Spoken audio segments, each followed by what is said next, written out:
ജീവിതമെന്നാൽ ഒരു തുറന്ന പുസ്തകമാണ്. വായനക്കാരുടെ മനസ്സിലാക്കൽ പോലെയിരിക്കും ആ പുസ്തകത്തിൻ്റെ സാരാംശം.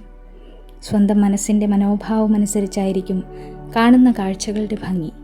നമ്മുടെ ലോകം സ്വയം കണ്ടെത്തുക എന്നുള്ളത് തന്നെയാണ് നമ്മുടെ കർമ്മം.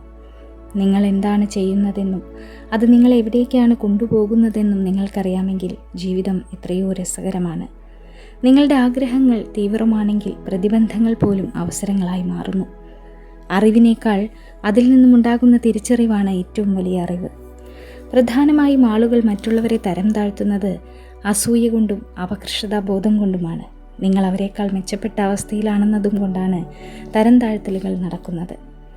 ജീവിതത്തിൽ നമ്മളെ തളർത്താൻ ശ്രമിച്ചവരെ വെല്ലുവിളിക്കേണ്ടത് നമ്മുടെ വാക്കുകൾ കൊണ്ടല്ല, പകരം നമ്മുടെ വിജയം കൊണ്ടാണ്.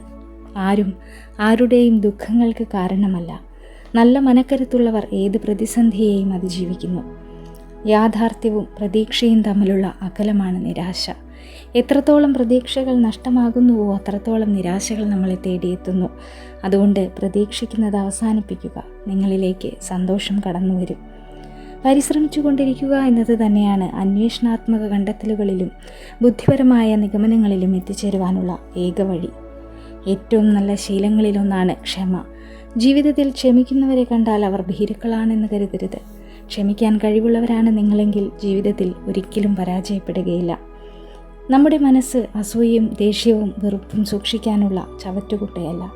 നല്ല ഓർമ്മകളും നല്ല ചിന്തകളും സന്തോഷവും സ്നേഹവും എല്ലാം സൂക്ഷിച്ചു വയ്ക്കാനുള്ള പളുങ്കുപാത്രമാണ്. നമ്മുടെ ജീവിതമാണ് ലോകത്തിലെ ഏറ്റവും വലിയ അത്ഭുതം. എന്താണ് നമുക്ക് നാളെ സംഭവിക്കുക എന്നറിയാതെയാണ് നമ്മൾ ഓരോ ദിവസവും തള്ളി നീക്കുന്നത്. കരുതലോടെ ജീവിക്കുക.